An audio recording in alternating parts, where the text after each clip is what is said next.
Welcome back to the SMITE Pro League. Time for the second set of the day. This one brought to you by SMITE Maxonomic. You can pick your chair up at needforseat.com/SMITE pregame. But important thing onto it now, it's available for those of you in EU, so if you've been missing out on your chance for a Maxonomic chair, now you can finally grab one for yourself over there across the pond for it. So once again, needforseat.com/SMITE game. Now we got the Oni Warriors and the Tartarus Titans aggro. This is another big set here. I think for the Warriors in particular, if they win this, they can end up tying up the standings with the Tartarus Titans. The Tartarus Titans, though, they can pick themselves up into that top 3 with a big win here. I feel like the Titans are a team that is right on the edge of figuring out how they want to be playing it now after the midseason patch. It took them some time in the beginning of Phase 1. I think that they developed a play style, found it out, and then midseason patch hits. And so they've got to go back to the drawing board a little bit in order to do so. But overall, I'm a believer in the Tartarus Titans. I think this team has a ton of potential. I think they're in a good spot to come forward. The Oni Warriors are coming off a win. They just beat the Solar Scarabs earlier on this week, so maybe they can ride a little bit of that momentum. And they're going to be putting a lot of focus, I think, into this dual lane specifically, kind of for both of these teams. A lot of veteranship on both ends of it. You've got Vote and Neil Ma, former world champion support player, coming over to help him out onto that one to try and push them through. They're going to be going up against a Roaring Cyclone Spin, however, on the side of the Titans. And I really think that this is the matchup we're going to have to dial so far into is going to be Vote versus Cyclone here, especially for Vote. Hasn't had the best of performances so far this season, but like you said, they're really finally kind of starting to come into their own here. Yeah, a little bit of unfortunate circumstances, I'd say, for Vote, because he has truly gotten the treatment from a lot of teams. I mean, we're talking about junglers and supports standing behind his Tier 1 tower pre-12 minutes. Like, he has been a clear focus for a lot of teams.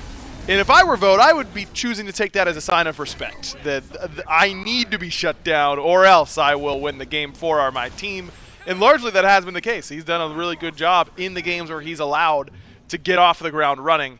It's a matter of if he's allowed to get off the ground running more often than not, because, like I said, teams have really tried to focus him out in many, many sets here for the Warriors. And it seems like one of these kind of go-to gods it's been for him has been this Heimdall, which has been seeing its resurgence recently.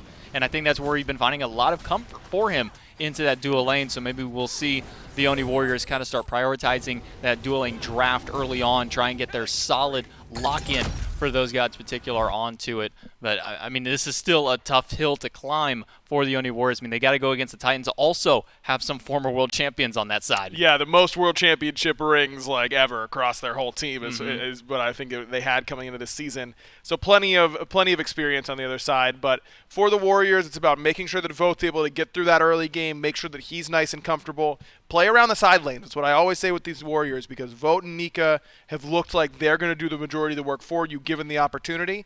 Don't worry about your mid 3v3 so much. Just try and play around your side lanes. And we're going to have to see how they can focus onto their sidelines forward. We've got Vote standing by for an interview here with the Oni Warriors. Vote, coming into this matchup, it's a big one for you. You guys get this one. It ties up the standings for what kind of prep work have you been doing to kind of go up against Cyclone Spin specifically in your lane matchup? To be honest, not much. I don't really...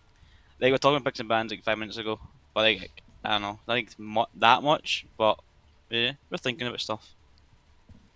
Well, coming on to, I mean, again, you guys are coming down kind of on the lower end of the standings. You've really been finding your footing recently. How much with this mid-season has your picks and bans kind of been swaying as far as your priorities go when it comes down to the matchups? It's just figuring out like what we think's good or how we want to play, what god fits how we want to play. To be honest, I think it's more that than what gods are good without boots. Well, all right. Well, Vote. Well, thank you so much for your time here. Good luck to you, and good luck in your matchup today up against the Titans. Thank you. Zagra, it seems like when it comes down to it, it's just we play what we want to play. Whatever works for us, whatever we're good on, we're just going to lock it in. Well, don't worry, J-Mac. They did picks and bans 5 minutes ago, so it's fresh in their minds. It's easy. Yeah, they're good to go.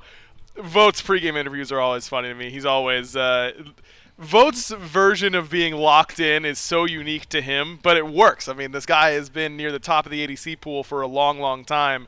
It's just always funny to hear him get a chance to talk about how he thinks about the game 5 minutes beforehand. But hey, you know, if it works, it works. I'm expecting big things out of Vote as per usual because frankly, we need him to do the big things if the Warriors are going to find some wins. And they're going to need to do some big things up against Cyclone Spin, specifically in his immediate counterpart matchup. I believe in their last matchup, what I saw, the kind of roundup to it was the last time that these two faced off, Cyclone came up with a 15-6 KDA onto it, or a KD for that one. Not the best look for Vote onto that one. Had a little bit of a rough patch in their final matchup. That was all the way back in Phase 1. We're in Phase 2 now. Things have changed up. Meta has shifted around. We'll have to see how their performance comes out too, but Cyclone Spin's also not alone. He does have a Roar to really help him out in that dual lane. This dual lane for the Titans is one that has played together for a long time now, and when you're talking about guys who are willing to be creative and try new things, these guys should be at the top of your list for sure. And when things like Artemis are in the meta, I feel like that's when Cyclone Spin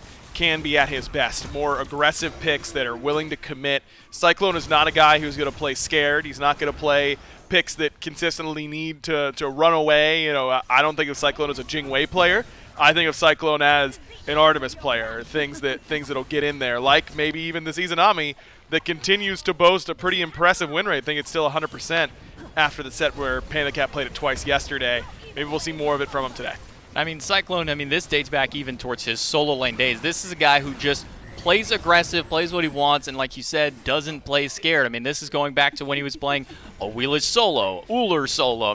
Those were the crazier days of SMITE. It's a little bit more toned down since then, but Cyclone's been just plays what works. He plays and picks gods that really just fit to his strength, which is just fight, fight, fight. That's all this guy really wants to do when it comes to those matchups. Yeah, if I were hitting everything all the time, I'd probably want to fight all the time too. That makes sense to me. That logic tracks as far as why Cyclone plays the way that he does. The dude's an absolute beast. Yeah, he's a monster. No matter what lane you throw him in, no matter what god you put him into, he's always been coming out on top. And like we said, he's got a Roar with him. And with a veteranship that they've had, not just for how long the two players individually have been in the league, but for how long they've been together, that's a bond that you build up there's very few dual lanes, very few players in general anymore that have had that same amount of time together in a league that these two have had. Yeah, that's a good point. Definitely have played together more than most other duo lanes in the league now that we're all the way in Season 8. Some of those old school iconic duo lanes have definitely moved on. You're looking at PBM and Panda Cat as the other one that has been together for a long time, but these guys have seen a lot of success, have a world championship ring under their belt. They're some of the best.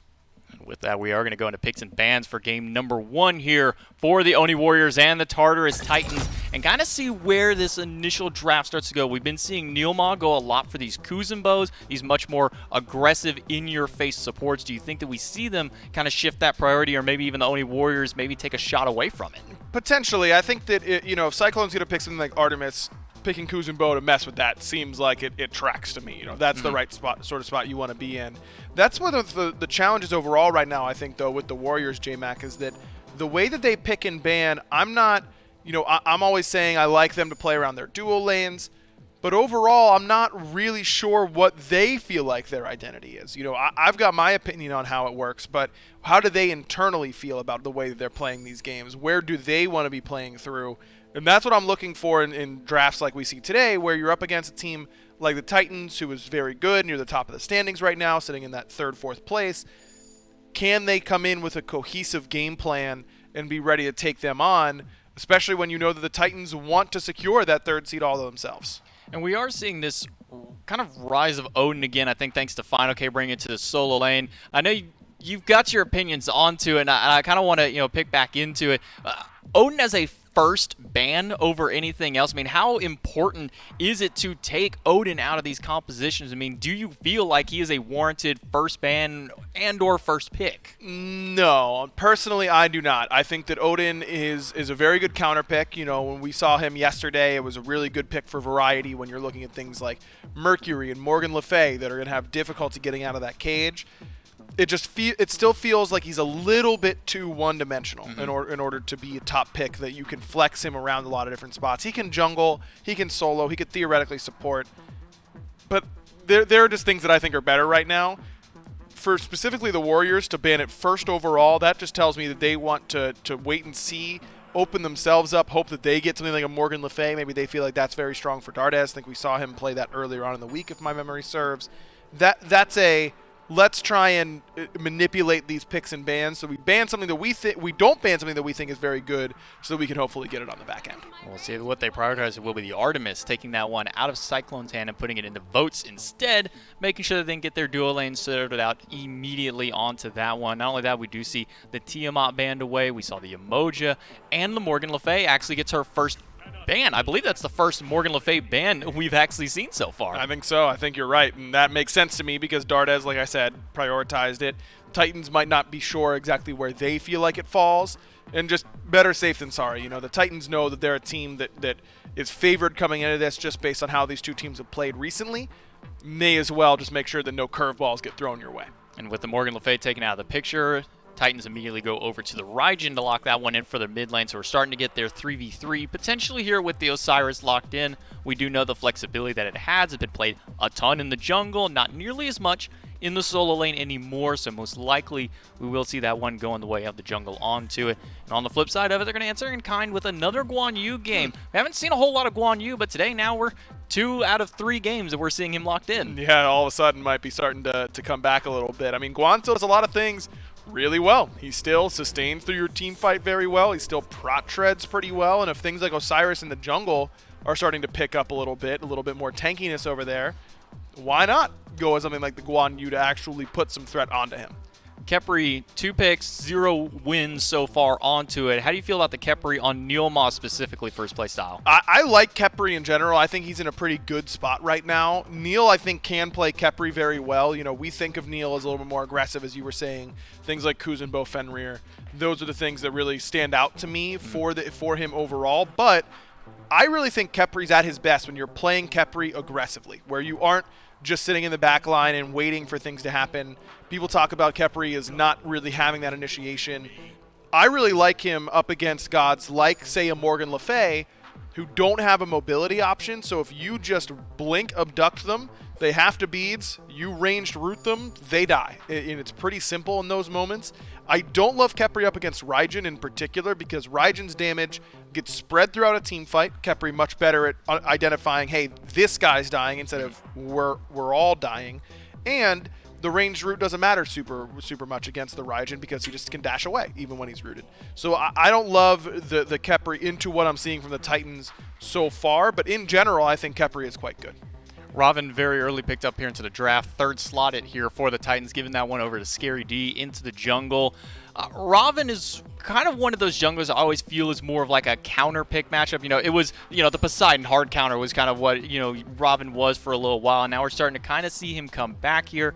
Hasn't had the most standout of performances as a whole in the jungle or as a whole in the gods so far in recent times. We'll have to see how Scary D can bring it onto here. And we do see 2 more jungle bans on top. Kali and Loki taken off the board. Meanwhile, Ymir and Terra on the other side. Strange to see Ymir make it all the way to a 10th ban. Yeah, 10th ban and Terra alongside it. I mean, those are gods that Aurora has played a lot of in his career, so definitely a little surprised that they slip all the way down, but making sure that Scary, remember when Scary was struggling a little bit in the jungle at the very beginning of the season, this Robin was really the first pick where he started to look like a top-tier jungler and really started to look like he could fit into the SPL sort of tapestry as a jungler. So going with that Robin for him, making sure that you lock that in, going back to his comfort zone, I like quite a bit here for the Titans.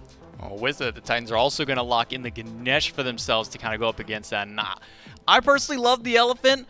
He's not always the best selection, but I feel that Ohm is just such a great ability at shutting down what everyone on this team loves to do. You cancel out the Tallow Assault on the side of Guan Yu. You cancel out the dash on the Khepri. Who cares about the rest? Hera locked in. First time here we're seeing the Hera. Hey man, they must have known that Dolson was on this cast. To give the Ganesh on one side, the Hera on the other. That's his type of game. And look, I've been waiting for this from Dardes. Where is this Hera that he made look so good all by himself? That Hera was completely out of the meta. Dardes single-handedly brought her in. I've been wondering where it is. I don't know that this is the composition that I would have picked it against. This one looks kind of scary to me. If you're looking at, a Robin that can just overhead kick your Polymorph or your Argus drop, no one else is really going to be in your face that much besides the Osiris, who can, again, ult over the top of your Polymorph. It's a pretty long pre-fire. This is not the draft that I would have personally liked Hera, but my Hera is like in the mantle of the earth, like beneath the crust, and Dardez's is in the atmosphere. You know, he is the Hera specialist. So if he thinks this is a good game for it, I'm always going to trust him on it. I'm excited to see what he's going to do with it. Not only are we going to see the Hera, we're going to see the Chronos locked in as well, going over the way of Cyclone Spin. Not that we haven't seen Chronos before. He kind of bounces in and out. We kind of more often see it with players like Emilitu really likes going to this god, but Cyclone also has shown some signs of life in it in previous seasons. Now seeing it come into here, having this Mage ADC, this kind of triple Mage threat with the Raijin, with the Ganesh, and the Chronos, what kind of adaptations are the Warriors going to have to make for that? Gotta be sure you're ready for him come late game, and you don't have great burst damage here if you're the Warriors. I mean, who is going to burst down a Chronos before that rewind goes off? Hera doesn't really do that particularly well for a mid-mage. Artemis potentially could, but probably will not have that damage. Crit isn't in the meta, so it takes ADCs. They'll kill each other quickly, but not as quickly as they would with Crit. Guan Yu's not burst, Serket's not burst, Khepri is a Guardian. So now you're looking at who kills this Chronos, who actually threatens him. It's really only via CC. You've got to find ways to ranged root him, and that's where I think Khepri is very good, and it's actually funny that Cyclone picks it up himself, is you just root a Chronos in the mid game, he's going to have to do something. You know, he has to beats, he has to ult, he's got to do something to get you off of him. I'm excited to see what Cyclone's going to be able to do and if he can survive the onslaught from the Warriors. We'll see how we can get this one going through. A first game for the Hera. Let's see how that one pans out for a Dulcin. Taco, take it away. Better do so, J-Mac. Thanks to Aggro on the desk there as well. It is Dulcin, Taco, and Doug bringing you game one of the Oni Warriors up against the Tartarus Titans, and there's a lot to look at here, Taco. First of all, both these teams trying to build some momentum here. The Oni Warriors have had a tough go of things so far in Phase 2. Started to see some signs of life from this team. And I like the mindset here, maybe. And Aggro expressed some concern on maybe some matchups this Hera is going to have to go against. But I think I agree. I think I default to the judgment here of Dardez, who is the Hera specialist. Given how strong Dardez has looked on this Hera in the past, it makes pretty good sense for him to try and whip it out now up against the Tartarus Titans. But you have to remember, Hera usually does best whenever she has a front line to kind of engage through, and I'm just not really sold on Neilma being able to use that Khepri as aggressively as what you'd probably want for a Hera to do best in. That's a great point. This Khepri, another pick that has not seen a lot of play, if any. It was a joking question even. I did the QA Twitter segment with the Solar Scarabs, and somebody said, why don't we see any more Khepri? You know, that's your mascot. And Inbound didn't express much interest in playing this pick, and Neilma likes what it can bring to the table here. Look, the Rez is able to flip around team fights. It can keep things interesting there for a little while. But, you know, I think to your point there, there's sometimes a concern that it's not aggressive enough maybe in the laning phase. Do you feel like that's something to be concerned about, or can this Khepri pull some weight here? As far as the laning phase is concerned, that should largely just be more in favor of Vote, simply because of the fact that he's got the range damage with the Artemis. It's going to give him slightly better clear potential, I think, than Cyclone with this Chronos early on. But the silences from the Ganesh, as J-Mac kind of highlighted with that could be problematic for Khepri, as well as the Dharmic Pillars. Just having that kind of zone control could maybe be the difference maker between Neilma finding a nice revive or him not being in range to actually accomplish that. Same thing with the silence, too. If you get silenced out of trying to save your teammate, well, Khepri kind of just not the best then. Right, yeah, that's a great point. It's an ability that needs to be used sometimes in a split second to help out in those fights. Mid laners are going to be helped out by the junglers here just briefly. Scary D on this Robin pick. It's a pick that we've seen find some success for this Tartarus Titans team earlier on so far in Season 8. We'll see if he's able to find some aggression here early. Red buff being looked at by the Titans here. Going to send Neilma on over. Interested to see if they really full-on commit onto this red buff. Maybe just a sneaky steal away. The Raiju does come out from Paul. Not detonated just yet, but now some of the damage flies on through, and looks like the Tartarus Titans have second thoughts. Seems as though that 3v3 is still not ideal for the Tartarus Titans to want to really toy around with. It is also difficult trying to out-secure against a Serket with the Deathbane. Probably one of the best abilities for trying to prevent those early game invades from actually going through. But wouldn't be surprised if the Titans try to loop back around for the next respawn of that red buff. Sure, Neilma might be level 5 by then and have that Scare's Blessing available, but at the same time, with the amount of single burst damage that there is on the Tartarus Titans, I'm just not completely sold on how efficiently the Oni Warriors are going to be able to utilize this Khepri, because it's one thing to save one member, but if it's happening to several different carries at a time, Khepri's only ever going to be able to get one at best. Right, it's that initial res that's really got to stick for this Oni Warriors team, because the rest of the damage still going to be flowing through. Paul aggressive on Adardes here instead.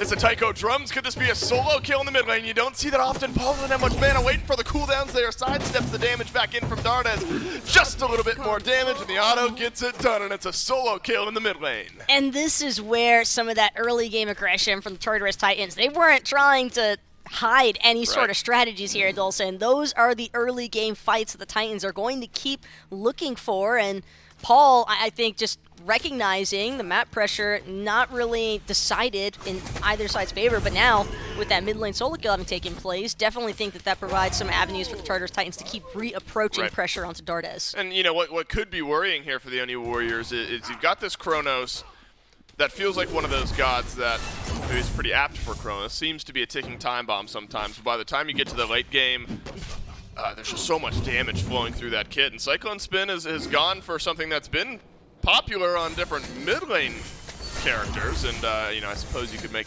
a similar argument here about this Kronos. Warlock staff first overall, skipped the starter item entirely, got the tier 2 item, now has completed the Warlock staff. Is that the right route, you think, here for Cyclone? What's neat for Cyclone is that he's not really under any sort of heavy pressure, because you know with a team that has a Khepri involved, you can't really be looking for those overly aggressive 1v1 situations in the laning phase, because you don't want it to get turned against you should that Khepri be lurking in the jungle. So I like this approach here from Cyclone, prioritizing the farm, letting it be known very early on as well to Vote that if Vote's trying to fight or even look for a zone out potential in the laning phase, I just don't really think it's going to be possible, because Kronos does have enough range, I think, to safely clear the wave and just fall back to tower line every time. Exactly what Cyclone Spin does there. He'll head back to base, but got a small glimpse of some of the detonate damage there on those lane minions. So Vote's going to have an important role here in this game, as you'd expect this Artemis to have, with what we've seen this pick do recently in SPL matchups. The boar it's so unique in that we've seen times where it can flip around an entire team fight, but it's a pick that, I don't know, if came out of nowhere is not the right way to word it, but I think the sudden surge in play, really around the No More Boots update, has been surprising, but a little fun to watch here. Artemis has become a very popular pick for a lot of the hunters here. And don't get me wrong, it's for good reason, because between itemization just being able to enhance Artemis that much further and the Caledonian Boar being so influential in team fights, I could definitely understand why Vote would want Artemis, but at the same time, I think Titans did a great job with just looking for picks that I think could very effectively punish and suppress this Artemis from really having that team fight advantage. Well, skirmish happening in the mid lane. Scary D locked into the chain CC, and Cubo Fred has applied the poison. I'm not sure that's going to be enough to get the kill onto Scary D. So Cubo Fred nearly picks one up, but Scary D able to leave there. We saw some of the damage that Dardes is going to be able to provide here as well. Chronos Pendant, or Charon's Coin, excuse me, picked up for both the mid laners, but Scary D never went back, and Nika calls him on it. It's the rotation and a free kill to the Oni Warrior solo laner. Great heads-up play there from Nika, just looking for that punish, expecting Scary to be a little bit greedy with wanting to farm out his jungle before looking for that initial back. So that'll put the Guan Yu at least to a slight advantage over Benji in that solo lane. And I'm not sure if Benji maybe just lost track of where Nika was at in the map, or if that call just like never came through, period, in case Titans just weren't even aware that Nika was making the rotation, but looks as though Oni Warriors are going to punish even further. Oh man, if Nika gets another one here, that's big. Ultimate used by Benji. The taunt back in from Cubo Fred makes things interesting, but the interesting stops there, and Benji will be plenty safe, able to farm up underneath his tower. What of the Afterlife does get used there. Beads down as well there for Benji, so not a total loss, especially if the Oni Warriors are able to get this blue. Nika and Cubo have to be careful, though. Scary AD looking for the wraparound. Easily going to get a little taste of revenge on the Nika if possible, but the disengage, all too safe blue buff invade is successful, however, for the Oni Warriors, and Benji now receiving a little bit of back-end punishment off of one simple rotation by Nika to kill Scary D earlier on. Yeah, it's now about leveraging that for Nika and continuing the pressure up when the next blue buff comes up, and potentially things like this, where the Greater Scorpion can then get taken down. So we've seen Cubo Fred get pretty active here in the ongoing minutes of the game. Not necessarily in the kill column just yet, but that pressure has affected other parts of the map in positive ways.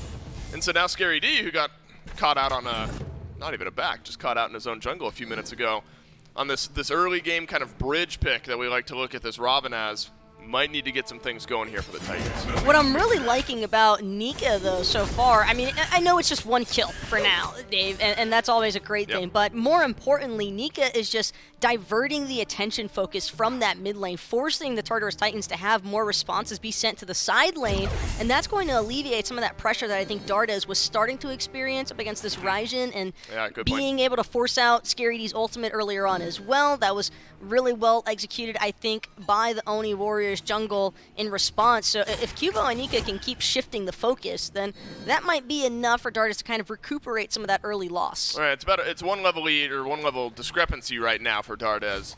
Might be a half level as we so often see.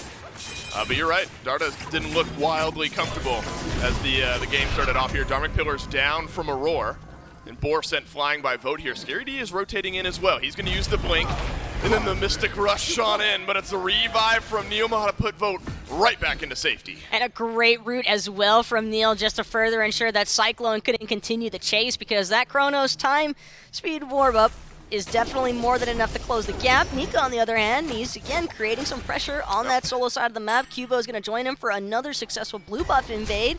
So Tartarus Titans coming out with a slight L there. For what it's worth, Dolson, just the fact that Scary wasn't able to actually capitalize on a punish for Vote. Yeah, it's still a slight lead, though, for the Tartarus Titans here. 500, 600, 700 gold, though the kills are even. XP somewhat even here as well. So in the grand scheme of things, still feeling even at this point in the game. Gold Fury could be a tilting factor here. Cubo Fred maybe a bit tilted as the lockdown is there, but Cubo Fred able to dash on away. Argus from Dardes played a big role in the disengage there, and the Gold Fury will get dropped. The timing of the knockups, the timing of the interrupts in general, Dolson, just great peel opportunities from both sides currently taking place here. But the support play, fantastic so far, but it's worth only 10 minutes in, and both Aurora and Neil Ma definitely made some pretty game-changing plays that I think would have definitely led into map advantages for either side had they actually not been able to pretty much stop it.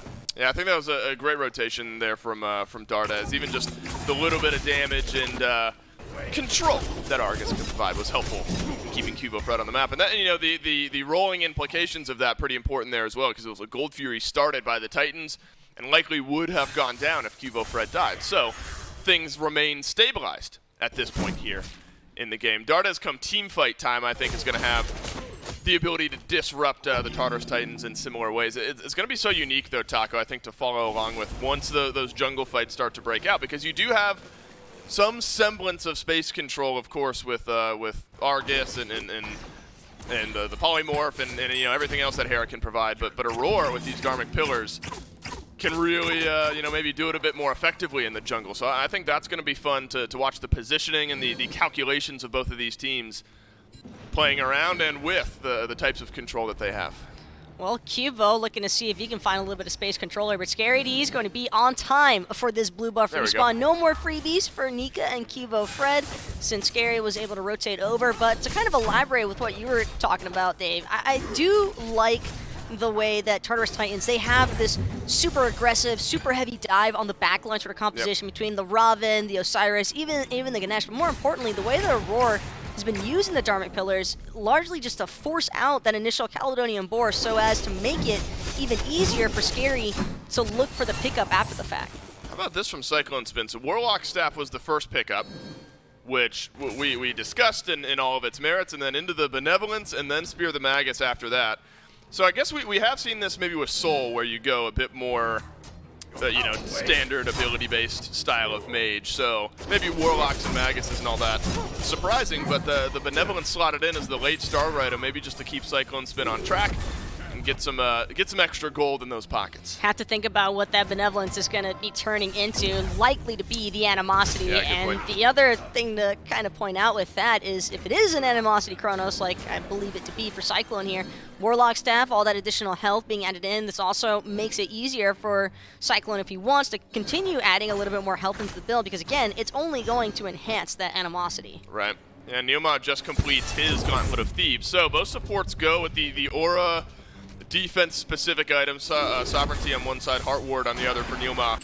But Neoma now a little bit behind on the Gauntlet of Thebes. Elected to go Heart Ward first, so it's going to take some time to build up those stacks. Bit of a difference of opinions then maybe in build order for both of these supports. But Heart Ward first maybe helps Vote stay alive a little bit longer there in lane when you had Ganesh and a Chronos swinging some damage at your ADC. And given that Nilma isn't going to see Benji a whole heck of a lot until the real team fights start breaking out, with the way that these laning phases have panned out, Dolson, it has been relatively slow from both sides, but for good reason, because there have been spats, obviously, in the jungle. It's just really strong disengages both ways. Makes it a little bit more tough, I think, for either side to really feel all that comfortable with looking for that all-in commit, unless it's for an objective worth fighting for. Right, and we've seen one kind of half commit earlier on onto the Gold Fury by the Titans, and then it was immediately peeled away as Kivo, Fred, and Dardes were able to slip on out of that team fight. So, slow goings here between the Oni Warriors and the Tartarus Titans. We're 14 minutes in, still effectively even a 600 gold lead for the Titans.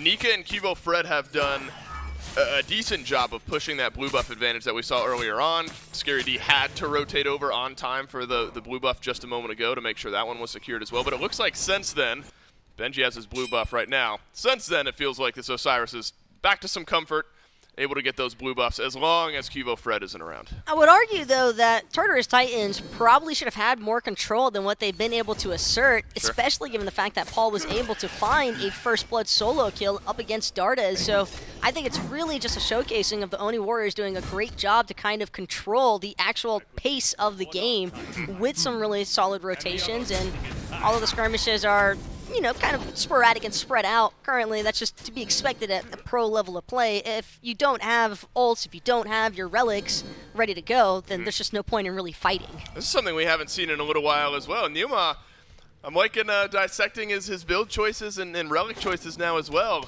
Upgraded Shell on the Khepri. And again, you know, it's an item that receives some changes, saw its way out of the meta, but still maybe holds some value. Now, with the upgrade actually being a reduction in the amount of auto-attack damage that you're actually receiving, which I think is fair when you're dealing with the likes of a Chronos, Robin, and Osiris. Paul really the only one, I think, that's just going to be relying more heavily on the actual burst damage himself from that Raijin kit, but Cyclone, I mean, already opting to build into one of the rings, possibly going to be Tuckeyes. Maybe a fight, it's happening. Nika now getting ganked by Scary D, dodges out the ultimate and cavalry charge. Will disengage and Kivo Fred in just a little bit late. Scary D's ultimate is down, Benji's is up, but Nika's is down as well, so there will be no further chase. On time for the blue buff, that's what we talked about here. What would the junglers do around these blue buffs after Benji got sat on a little bit in the early game? And Scary D is here to help, and blue buff secured by the Tartarus Titans this time. Benji a little bit too low, though, to help Scary secure the rest of his jungle. And looks as if Cubo was trying to hunt around for those back harpies, but those having already been stripped by Scary means he'll have to settle for the babies, baby harpies. There's back harpies and baby harpies, I think. I think that's fair. I think that's fair. I think that's fair. I don't think that's unfair at all. We'll call them the baby harpies. That's cool with me. Look, Gore got Gorp and Forp. So baby harpies. Well, we got like Dolson-sized harpies, you know, and then we got taco-sized harpies. Yeah, the Dolson harpy. If we're going with that, you can see the Dolson harpies like across the map over the wall, and then the taco harpies are the ones chilling in the back behind the wall. Unless we get them a nice apple box to stand on. Yeah, but the chat doesn't get to see the box. That's true. This is a new box too. They're going to be very surprised whenever this game ends in about an hour from now. They're going to be very surprised when the camera comes to us. We're the same height. Yeah, I always said one day science would develop to a point where I could actually grow again. Well, it's happened. But instead, we just get production to make me a box. Carpentry has evolved to the apple box building for Taco Point. Look, this is a long build up here. We got 2 kills. Yeah, we got 2 kills. 18 minutes into the game. This is such a unique standpoint though, because oftentimes you get these little damage checks, and you can kind of get a feel for who's doing a lot of damage so far in the game, or who's doing most of the tanking and engaging. We have gotten literally like no glimpse at that, and it's slow and calculated, right, between these two teams. It's not like they are risk averse. Maybe they are risk averse. That's their decision to make, or their reasoning to find here. But we don't really know, right? I mean, there's so many of these interactions that we looked for in the draft. How would the Hera look into certain matchups? How would Paul and Roar and Cyclone Spin meld into these team fights? We just don't know. We haven't really gotten a damage check yet. Yeah, the heat check. The heat also, check, right? as I like to refer it as, and realistically speaking, it does seem as though the damage is pretty evenly spread across both of these teams. I would definitely expect, though, the main risk that's involved with letting the timers build this far is not only the fact that you're going to be having to deal with some of these late-game approaches for these gods, but also this Gold Fury fight might be more than just a Gold Fury, depending on It's going to decide the game. Oh, yeah, baby, here we go. Gold Fury started up by the Oni Warriors. And it's the Dharmic pillars that are down, but the Oni Warriors secure the Fury. Nilma stunned down in place, but the Boar turns the tides now of the fight as Aurora gets stunned down and taken down by Vote. Only one kill, and it's the Ganesh sitting out for 35 seconds, but Pyromancer's still up for grabs here. Scary's going to actually have the Mystic Rush away, but will get caught out by Cubo. A nice beat to prevent any further follow-up, but Cubo could be in some trouble. That's a big Tycho drums, but look at the damage from Dardes. Paul has to Thunder Crash away. Benji now polymorphed in the mid lane as well. Mika wants more, and he's found Scaredy in the back. Now it's an abduct by Nilmal, and the re-dive is there from the Oni Warriors, but they don't have the damage just yet. Benji will survive, and it's the Scarab's blessing on Cubo Fred that secures escape. Vote, all the meanwhile, is an Artemis, so he will stay primarily focusing that T1 tower. Does open up a little bit of pressure here for the Oni Warriors, though, having stripped away the Gold Fury and that T1 in mid now means that the Tartarus Titans slightly in the back. Oni Warriors collect yet another objective 3 in the span of a minute and a half, Dolson, and that is how fast the change of pace can occur whenever you start letting these respawn timers kind of build. Largest gold lead of the game at 1.4K, 19 minutes in, and that's important, right? I mean, it's good for the Oni Warriors to have, but it is not a back-breaking for the Tartarus Titans just yet. In this next Fire Giant fight, and that's maybe what the Oni Warriors start to look towards here, going to be doubly important from what we just saw in the Gold Fury. Gold lead, kind of whatever for Tartarus Titans 19 minutes in, but the Fire Giant could actually have some serious disadvantages for the Tartarus Titans if Oni Warriors are actually able to take this one for free. It just doesn't really seem as though anybody from Titans is in the neighborhood just yet. They've reset it. Dharmic Pillars from Aurora goes down onto the FG, and look at the Polymorph that's doing big damage, and the auto attacks from Vote are going to whittle away the health bar from Aurora, and then there's Argus to ice the cake, and Vote is around the backside as well to get another kill for the Oni Warriors. When it rains, it pours, and the Tartarus Titans lose too, and they might lose the Fire Giant as well. But Cyclone now having started making his rotation. Argus still on the battlefield as well. Cubo Fred trying to do what he can for zone duties. Meanwhile, Vote, Nilmon, they're content to just keep trying to chip away at this FG's health, but it's not going down very fast, Dolson. We are chilling at half HP on the FG still, and Cyclone Spin and Benji are going to try to close that gap. Paul does have his ultimate here. Scarab's Blessing as well comes back up, so there is zone control for the Oni Warriors should they need it, and need it they do not. The Oni Warriors cleanly balance out the pressure that the Tartarus Titans were trying to bring. Make it FG on 5. Maybe making Dilma sweat just a little bit there. I actually thought for a second that he was going to have to use that Scarab Blessing on himself. But that is one of the only downfalls, I think, of Hunters opting for the full bow build. It also doesn't help that Vote's quite literally the only damage source on that Fire Giant at the time, but given that there was a 2-man kill advantage, it makes sense for the Oni Warriors to just be as effective as possible, not risking anyone else from the Tartarus Titans actually getting a chance to approach the objective while Vote was handling it. However, Cyclone Spin, relatively quiet game so far for this Chronos, but this is where I think we can really start to see some of the impact that a late game Chronos can provide. He's got the Demonic Green online, as well as that Telkine, so definitely going to be chunking with those autos, all things considered, and this is all prior to actually hitting level 20 and getting maybe an upgraded starter or capitalizing on a last item buy. Yeah, rounding out that build, you mentioned Animosity. I think that'd be the choice for Cyclone Spin. We'll get an update on that in 1 level's time. It's actually kind of a funny damage. Well, he could go. Go ahead. I was going to say, he could, if he really wanted to prioritize things before a last item buy. But at the same time, it's just like, there just hasn't really been a whole lot of action taking place from the duo side of the map itself. Right. Triple zeros for Cyclone Spin, and that's what I mean when I say, the damage check for the Oni Warriors on the other side, for the Tartarus Titans, hasn't been there against the Oni Warriors. We just don't know yet how Cyclone Spin is going to be able to deal with Cubo, Fred, Vote, Darda, some of those squishier targets. Could get one shot, and we just don't know yet, depending on how Cyclone Spin is able to play this one. Draugr taken down on Tartarus Titans. That'll help this tower just a little bit and stay on the map a little bit longer. But in the back line, Argus flies forth. Cubo Fred is there. Paul has to use the Tycho drums, but it won't save his life this time. Cubo Fred picks up the first kill. Mystic Rush from Scary D to close the gap, but the gap grows, and the Oni Warriors get the tier 2. They get a kill, and they're looking for the Phoenix. Such a huge damage source losing Paul when they did prior to this Phoenix disengage, and now it's Scary in the background. Vote, though, he's got relics available, and he'll use them no problem. His Mid Phoenix does end up falling here. Cyclone trying to get the rewind off, and he does, but he's still in the thick of it. Big ultimate from Cyclone Spin to stay on the map. Might have saved a little bit more of the base from the Tartarus Titans here, but left side Phoenix now looked at. Paul still dead for 30 seconds. Abduct onto Benji. Then there's a silence through from Aurora as well. Titan being whittled away by a couple minions there. But now's the pushback. The Tartarus Titans are just getting zoned out here by Nika. Scarab's blessing onto the solo laner. The left side Phoenix goes down. Cubo Fred might as well, but it looks like the Oni Warriors want to disengage instead. Vote turns the page and turns the damage onto Scary D, who falls. It's a double kill for the Artemis.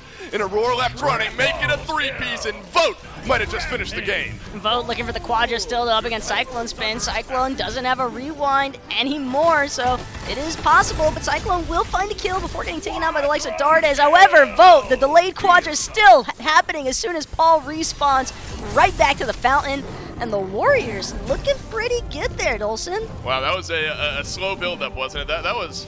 That kind of felt, and it makes sense, that was like an SSG-esque game where it's kind of a slow burn, a slow build-up, and then they find like one advantage at one team fight 20-something minutes into the game, and then the game ends like 5 or 10 minutes later. I mean, that was a slow early game. But the Oni Warriors, they picked their fights well, and that was always the head-scratcher with this team, where it's like, we know that you can do this. Why not do it a little bit more often? They look good here in game 1. Just a lot of initiative taken by the Oni Warriors, which kind of caught me off guard because for what it's worth, I actually felt like the Titans had a little bit of more of an aggressive sort of playstyle with those picks. They just never really utilized that pick strategy, and I think that Neil Maul just gave them a lot of difficulties with the Khepri. Hey, it's a day of quadra kills, and Vote is the most recent to notch one for himself. Game number 1 over to the Oni Warriors. We'll take a break before game 2.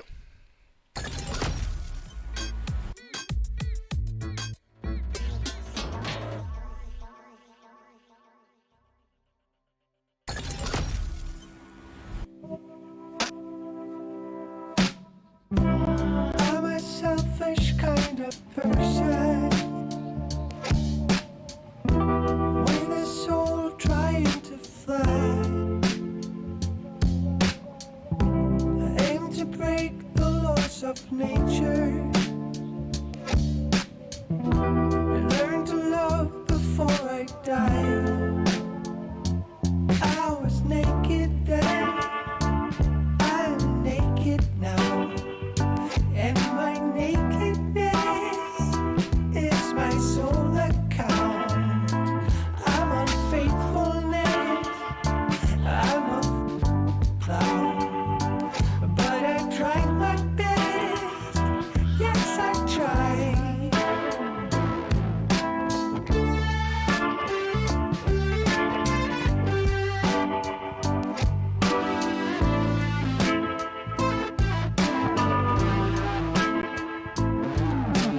I don't like shallow conversation,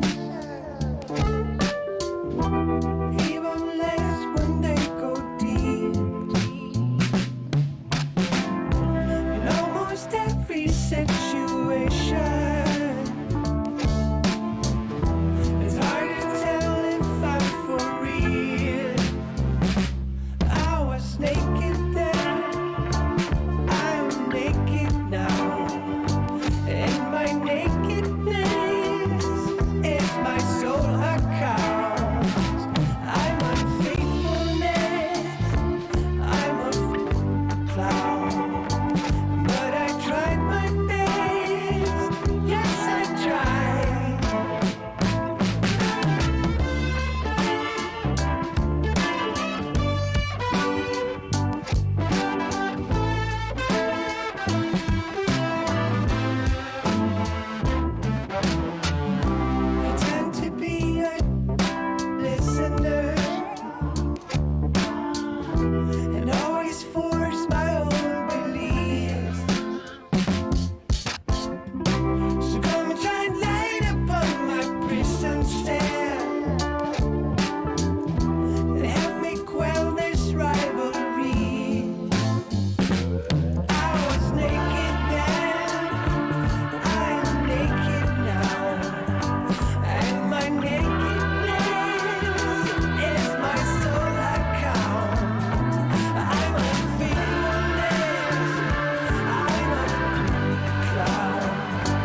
time. Defying laws of modernity. Here. Look, every single year, the SPL just keeps getting better. Season 7 was incredible, and in Season 8, I'm sure our players are going to take their game to the next level. But in order to do that, they're going to need the best gear they can get their hands on. And that's why I'm so excited to announce the title sponsor for Season 8 of the SPL is Alienware. Yeah, that Alienware. Our players are getting the best of the best in computer gaming. These Alienware Aurora Ryzen Edition PC setups are insane. Not only will these be the PCs that the players will compete on once we are in studio, but Alienware is also providing one for each player at their home setup to make sure their practice is as good as possible. Now let's get down to brass tacks. The specs on these Alienware Aurora Ryzen Edition desktops are amazing. An AMD Ryzen 9 16-core processor. That's a lot of cores. That's plenty of processing power. Plenty of cores. If you want to stream, this is the way to go. I know a lot about my cores, so. I mean, Pilates, right? 64 gigabytes of DDR4 RAM. What? Is that true? That is true. I mean, this thing has 64 gigs of DDR4 RAM. Which you can do literally anything with. Literally anything. I've never had more than 16 gigs. That's quadruple the amount I have at home. And one of the hottest commodities in the PC world, an NVIDIA GeForce 3090 graphics card.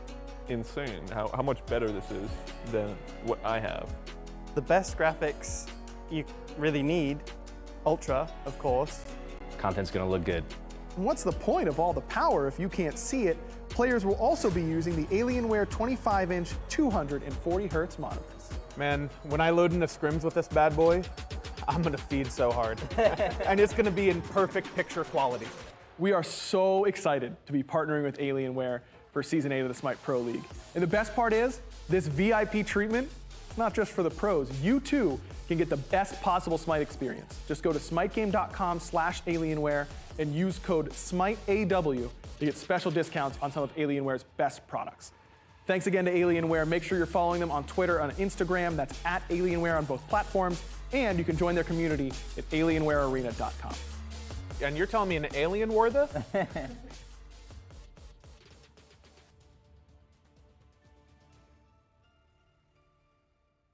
And welcome back to the Analyst Desk, brought to you by Alienware. Yes, you too can get your hands on all of those sweet details and all the greatness that comes from these Alienware desktops machines. The Aurora Ryzen 10 processor, the 64 gigs of DDR4 RAM onto it as well. You can also pick yourself up a 25-inch, 240 Hz gaming monitor, brought to you once again by our friends over at Alienware. Go to smitegame.com/Alienware and use Smite code AW to get your hands on all of those sweet, sweet peripherals for that one. And Agro, unfortunately for the Titans, those machines weren't enough for them to bring it forward. The Warriors able to come up on top with that one in a very quick game for themselves. Yeah, it was very slow through the early stages. I mean, not a whole lot of action, and then certainly the Warriors turned up the Jets. And I love when teams are able to identify those windows that maybe the Titans weren't quite ready for what was coming their way.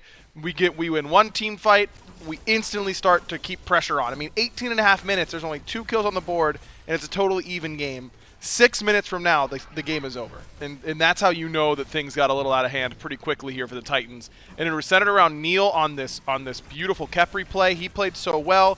I loved Dardes on this Hera, controlling and setting up for Vote, who really should have gotten the pentakill. I'm sure we're going to hear about that a little bit later on. But just loved the way the Warriors played this game in the tempo that they set. They didn't let the Titans breathe after making a few mistakes. They continued to hammer home on some of those weak points and were able to find the win. And we do get to kind of see the final little scoring onto that one, this final big quadra kill that came out for Vote to end the game and seal the deal 24 minutes in. Like you said, 18 minutes in, it's a dead even game. It's 1-1. Gold is pretty much even across the board, and then it just spirals out of control for the Oni Warriors. And you do see that he gets to pick up the quadra kill on top of it. Should like you said, have been the pentakill on top of it. And we do get to see the player cam reaction for Vote on that one. He seems very excited and very happy to get that. But also you see just the mouthing of, my penta, guys! Dude, that is the most animated I've ever seen Vote in my entire life, and that was hilarious. That was so funny. So upset with Dartes for taking his penta. My man has been getting dove under his tier 1 all year. He finally gets a chance to pentakill them, and Dartes steals it. How horrible. Our second quadra of the day as well, this time around the waist of Vote on that Artemis. A killer performance out of him, 15,000 player damage for himself onto that one, 17,000 out of his mid laner forward. And he's gotten over it. Kind of resetting into the mindset. You can see Vote is like, all right, cool, I lost my penta. Back in it, get reset for game number 2. He's thinking about it. He's thinking about it right there. I thought he was over it, and then I got the eyes staring off in his face, and I knew he's still thinking about it, man. And look, this poor man has been through so much this season, only to have his penta stolen from someone not even here. You know, playing on EU ping. Tough situation for Vote. But hey, overall, sure feeling much better. They're feeling pretty good about where they are. But here's the thing: sometimes that type of game happens to the Titans, where they are not. I wouldn't even describe them as active participants in that game. The game happened around them, and they were never the ones forcing the action in the game. That's where you need one of your leaders on your team, a guy like Aurora, to step up and say, hey, you know, I don't know what happened that game, did not go our way, let's be more active. You know, let's make plays happen. Let's be the ones forcing the issue a little bit here, and then maybe we can turn it around. I don't think that loss... You know, if it starts happening to Titans again in Game 2, then I get a little bit concerned. But I want to see them bring some energy, bring some more force to the game, and not just let it happen around them. I mean, we see the Titans make some force changes here in the picks and bans for the second game. Like you see there, the Oni Warriors came up with their first one in just shy of 25 minutes for that game number 1. I imagine maybe we see that Capri potentially looked at again. Neil looked fantastic on it. At one of those first highlights we saw, a beautiful save to get Vote out of a really sticky situation, able to come up big for his team onto it. Maybe we see him go back to it. Maybe we see it banned away. One thing we will see banned away. Yep. That's some major respect thrown over to Vote's way. Get that Artemis off the table instantly. Man, seems like Artemis has gone from, yeah, she might be playable, to the best hunter available pretty darn quickly. I mean, an early ban here from the Oni Warriors, knowing that they were the ones that just played it. I mean, they were the ones who just piloted that for Vote, not wanting to let Cyclone Spin get his hands on it. Well, Vote says, well, if I can't play it, I'm not letting any of you guys have a shot onto it. He says that card is exclusive to me, as well as the Tiamat taken off the board on top. And we do see the Kepri banned away by the Titans. Going to make sure to get Neil off of that one. So a change in the dual lane more than anything else. Have to put them on completely new picks this time around. And I think I like the ban of the Kepri here for the Titans, because that's the type of pick that can coax you into that very passive play style where we can't be aggressive. We can't be the ones looking for picks, because if we all in a god and then Neil saves them, then we've wasted too much and we're going to lose the game. So let's just wait for them. You know, let's wait for them to be the initiators, and we'll counter-engage.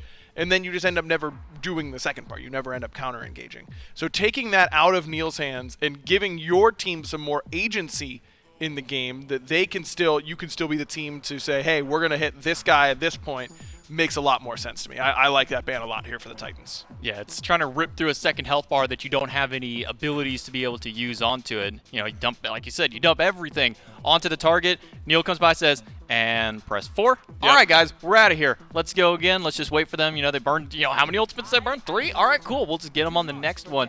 And speaking of the next one, the first pick is going to be the Emoja on the side of the Titans. You know, I mean, it's the same sort of team fight presence that we're starting to see a lot of these Guardians go for. You know, we're kind of past the point of Circuit support, and I mean, Inbound just played a really good Hercules support game, but we're starting to see the trend go away from things like that and more to these late game team fight Guardians like Terra, like Yemoja, trying to go more that route. So it is the Emoja pickup first overall here for the Titans. And remember that it was the Emoja that got banned by the Titans in Game 1. They made sure that that wasn't going to be played by either side. So maybe going to have to look at a different sort of direction here if you're the Oni Warriors, because I don't know that you can just wait around and hope to out-team fight when you've got something like a Yemoja on the other side. And interesting to note in the bans, we kind of just glazed past it again, but the Morgan Le Fay once again banned out by the Titans, this time a first ban for it, so they don't want to give that one over to Paul. Maybe he just doesn't want to play it. Maybe they feel that they don't want to give it over because they got something else for Paul. Instead, they'll put him back on his signature Raijin pick, make sure that he's got something comfortable for it. Flipping over back onto the opposite side, Neil goes from one really supportive frontline Guardian to another one now with this Terra locked in. Yeah, I think that overall, the more I think about how the last game went and what I want to see change for the Titans, banning away the Khepri, getting Aurora, not Ganesh. Those are the two things that are standing out to me right away, because we're thinking about how do you get to the point where the game is happening to you and not because of you.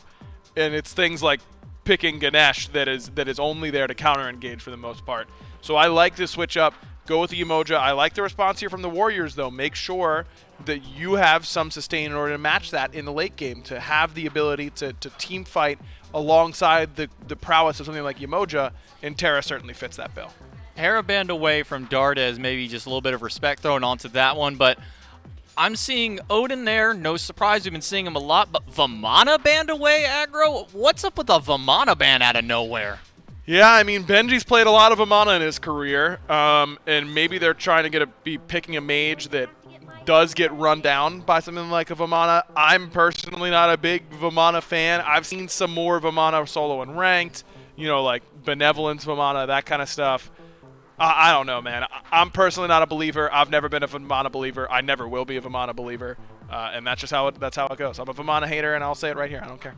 Not the biggest fan of him either, but I mean, I just don't see the need to ban it here. I really don't feel like this is a world where you need to ban a Vamana of all gods going up against. I mean, you're still looking at some extra solo lane, and most importantly, you're still looking at jungle potential on the opposite side. So I feel that Vamana is kind of out of the blue, out of nowhere, and instead you allowed the double Doge pickup on the side of the Titans. They get Cerberus and Fenrir locked in for themselves, throwing that Fenrir most likely over into that jungle role. Yeah, it seems like Scary is really going to some of his signature picks now. The Raven in Game 1, didn't really see too much from that. The Fenrir now in Game 2. I like the Fenrir against what the Warriors have, especially when you've got a Morgan on the other side now. You can really cause problems for her by being aggressive and jumping in and just being in her face constantly, especially in the early game. That can be very annoying for her. But you look at this Morgan option here for the Warriors, and I like her transformation options quite a bit. Fenrir's not a bad one for her, first and foremost, but I love double Terra Ultimate. If one Terra Ultimate nearly wins you a fight guaranteed, two Terra Ultimates should guaranteed win you a fight. So I really like that transform option here for Dardes in this game. Serket is obviously one of the iconic ones for the Morgan, giving her a bunch of mobility and lockdown, CC damage. She kind of does it all with that pick.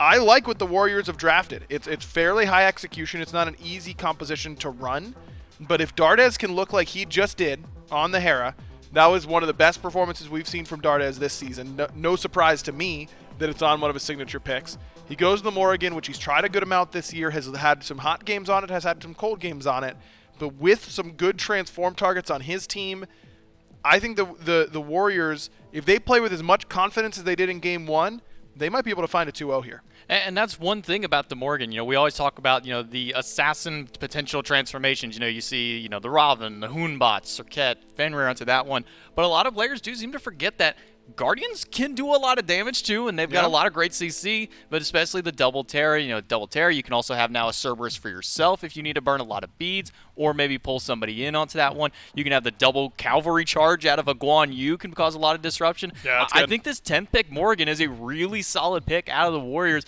and may have probably been one of their better options they could go for to give over to Dardes. And I wonder if they're going to try and keep with that same pace that they had in the last game, where it's 18.5 minutes before we go towards something like the objectives. I don't know if this composition can afford to go hyper late, but if you're just going double Terra Ultimate, you probably can. It's just a matter of how effective can Dardes be pre-transformation in the late game. Can he get into the back line? Can he force some pressure onto Rom and Raijin? Or is he going to get chased down by the pretty good mobility that the Titans have on their side of the map? Fenrir, Raijin, Rom, Cerberus, Umoja, those are gods that can move pretty quickly throughout a team fight. And those are gods that are kind of hard for Morgan to find good flank routes into. And I think we might also be needing to look towards some potential anti-heal from the two of them as well. There's quite a bit onto it. We'll see how the matchup goes for it. Oni Warriors versus Titans Game 2. Casters, take it away. In we go to game number 2 between the Tartarus Titans and the Oni Warriors. Still Dolson, still Taco, still Doug for what could be the final game of this set. And I agree again with Aggro. I find myself agreeing with him on many things today. And another one is that Dardes had a great game in game number 1 and has the potential to seal up this set here with a good Morgan game in game 2. Are you just trying to make Aggro feel better about the fact that your National Girlfriend Day is clearly being spent with Barracuda? Oh, that's right. That was a fire tweet. Aggro hasn't seen it yet because he was working hard, and so I imagine I'll receive words from him post-broadcast. But at least for the next, what is an average SPL game? Like 25 minutes probably. For the next 25 minutes, plus or minus 5 minutes, I'll be safe from the criticism of Aggro. But I do want to talk a little bit about Dardes and then this Morgan pick and plenty of transformation options for space control and damage should the need arise. But it feels like you got Dardes of old a little bit there in game number 1, and that's a great trend for the Oni Warriors if it's able to keep up. I think what I'm most looking out for is whether or not Dardes plans on utilizing a possibility for double Circuit, or if he even wants to try and turn Scary D's Fenrir utility against him, because the opportunity is definitely there, I think, for a nice Ragnarok to have a pretty heavy impact in terms of displacement, because I think that's the main thing that the Tartarus Titans are looking for with this Umoja pickup. So if Oni Warriors are able to control space better, like you mentioned, Dolson, it'll be very problematic in the long term. Yeah, roar on this Umoja certainly carries with it expectations. And Cyclone Spin is going to have that boar there as well. And I really liked, I look back at what I saw yesterday from Awesome Jake, and I only bring it up because I know Aurora is capable of it as well. It's the target selection with those Rivers rebukes yesterday really give you a glimpse at how good the Umoja can be in the right hands. And I think Aurora is the right hands, and it's not being afraid to just lock off a single target or using it just for space control. It's the selection of targets or choosing not to use it on a target that really separates, is one of the many facets that separates a good Umoja from a great Umoja. So Aurora, I think, has the ability here. Paul on the Raijin here, going up against the Morgan. That'll be a fun matchup to follow along with as well. Raijin feels like it's just been that just tried and true, steady. You sit in the back, you do great range damage, and gives you a good chance to win a game. But look at this Riptide. Vote gets pulled back in, but likely will survive here as he's able to dash away. One of the few benefits, I think, of Heimdall in that laning phase, you're just so incredibly safe with the Bifrost. However, Vote definitely has to be mindful of how far out he actually plans on going with the Bifrost, because you have to remember, longer the teleport, longer the cooldown as well. Scary D is on a bit of a journey here, invades the red buff, now moving on over, invading onto the purple buff. So this is a great start for the Tartarus Titans. They're able to get a little bit of map pressure, steal away, a little bit of farm. Cubo Fred over here on the right-hand side of the map, he's at least going to be able to pick up his speed buff once it comes back up, or was looking, excuse me, to pick up Scary D's speed buff. But unfortunately, just shy of the cooldown there. So Scary D off to a great start here in this game. And that's so important, I think, not only with jungle pressure and stealing away farms and invading buffs for Scary D. The moment you tick over to level 5, really feels like a giant threat on the map for individual targets. For sure, and especially when you factor in that I think Cubo probably has a little bit of an easier time actually looking for dive line, or dive into the back line, excuse me. But Paul as well on this Raijin, I would imagine, you have to remember, Paul got first blood in game 1 by soloing Dardes, and then so nothing else happened. That was so long ago. But I would like to see maybe the Tartarus Titans look to try and channel a little bit more of their aggression through Paul, because it's clear that he's definitely trying to fight. And so I do like the switch up already from Scary D, putting a little bit more emphasis onto the duo side of the map. He's clearly trying to throw Neomont and Vote off their game, or at least prevent that Heimdall from hitting level 5 at the same time as Cyclone Spin to give a slight advantage. Level 5 reached by Cyclone Spin and Aurora, not yet by Neil or Vote. So now is the time to fight. Cyclone still has his beads. Oh, look at this. Neomon walled on off by Aurora, just shy of locking the Terra immediately into place. But I like the timing there from Aurora and Cyclone Spin. You tick over to level 5. Let's see if we can push that advantage.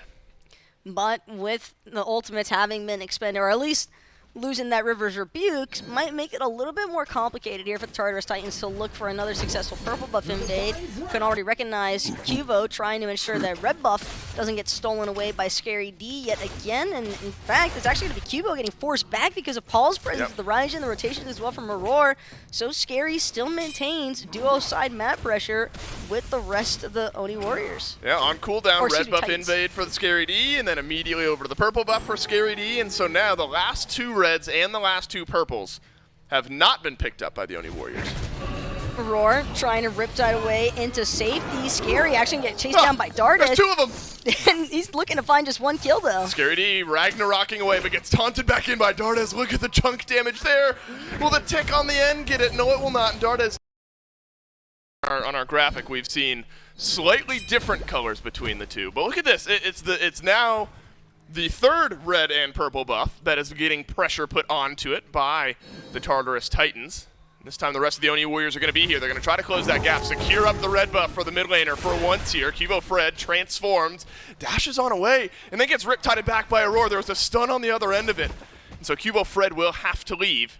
Red buff got dropped down, looks like by the Oni Warriors, but Dardes not able to go in there and pick it up. Beautiful play though by Aurora. Unfortunate that Scary was out of range to actually look for a follow-up brutalize. That would have certainly led to Cubo's death, I would imagine. However, silver lining here for the Oni Warriors. Sure, they might have lost their red buff yet again, but as far as the charts are concerned, not really a significant advantage for the Tartarus Titans just yet. Yeah, a little bit of map pressure maybe to their name, but even then, have to remember, Oni Warriors were the ones that actually found the first kill of aggression in the dual lane, despite being the ones getting regularly invaded. Yeah, Vote still a level behind, despite having first blood here for himself.